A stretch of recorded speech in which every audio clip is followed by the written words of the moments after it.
Selamat pagi, salam sejahtera bagi kita semua di mana saja berada. Puji Tuhan, kita boleh ada sebagaimana ada. Dan renungan harian kita pagi ini terdapat dalam Roma pasal 8 ayat 1 sampai 11. Dan sebelum kita merenungkan dan membacanya, kita akan berdoa. Hormat puji hanya bagi Allah yang berkenan kepada kami pagi ini untuk merenungkan firman Tuhan di pagi hari untuk kehidupan sepanjang hari ini. Tolonglah kami dengan kuasa Roh Kudus dan ampuni kami. Di dalam nama Tuhan Yesus kami mengucap syukur. Amin. Tema kita keinginan roh, hidup, dan damai sejahtera. Keinginan roh, hidup, dan damai sejahtera. Itu tema kita dari bacaan Roma pasal 8. Saya akan baca silakan saudara-saudara baca ayat 1 sampai 11, tapi saya membaca ayat 6 sampai 8 menjadi pokok kita semua. Karena keinginan daging adalah maut, tetapi keinginan roh adalah hidup dan damai sejahtera. Sebab keinginan daging adalah perseteruan terhadap Allah, karena ia tidak takut kepada hukuman Allah. Hal ini memang tidak mungkin baginya, karena mereka hidup dalam daging tidak mungkin berkenan kepada Allah. Tetapi kamu tidak hidup dalam daging, melainkan dalam roh. Jika memang roh Allah diam di dalam kamu, tetapi tidak seorang pun memiliki roh Kristus, ia bukan milik Kristus. Amin. Saudara-saudara yang kekasih dalam Tuhan, keinginan roh, hidup, dan damai sejahtera jelas sekali bagi kita. Nah, bacaan kita hari ini adalah memberi gambaran. Alkitab berulang kali menegaskan hanya ada dua jalan kehidupan di dunia, hidup menurut daging atau hidup menurut roh.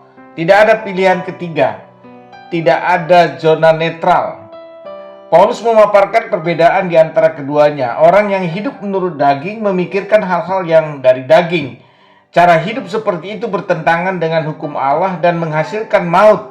Sebaliknya, orang yang hidup menurut roh memikirkan hal-hal rohani yang menghasilkan damai sejahtera, hidup kekal. Nah, bila roh Allah ada di dalam diri seseorang, orang itu diangkat menjadi anak Allah yang layak menerima penggenapan janji Allah. Itu ayat 16-17. Lebih cermat lagi, orang yang hidup menurut daging bukanlah orang yang percaya sesekali jatuh ke dalam dosa. Hidup menurut daging adalah ciri orang yang sama sekali belum mengalami kelahiran baru. Kita tidak bisa menilai apakah seorang hidup menurut daging kecuali dari kebiasaannya, seperti suka ke tempat-tempat yang tidak dikehendaki Allah, menyembah berhala, dan mempraktekkan hal-hal yang bukan kehendak Allah. Lebih lanjut lagi, orang yang hidup menurut roh bukanlah orang percaya secara sempurna, tidak pernah jatuh ke dalam dosa. Namun dalam kuasa Roh Kudus ia terus berjuang untuk mematikan keinginan-keinginan daging, pikirannya tertuju kepada hidup yang kekal. Takut akan Allah ada padanya. Ini hidup dalam roh dan damai sejahtera. Maka pada perintah bagi kita yang beriman kepada Kristus, teruskanlah perjuangan sampai kita tidak lagi melakukan dosa. Roh Allah memampukan kita. Bagi kita ada pula janji. Jika kita setia menuruti Roh Kudus, maka pada akhir zaman Allah akan memberikan kita hidup yang baru. Tubuh itu sama sekali tidak tunduk kepada dosa.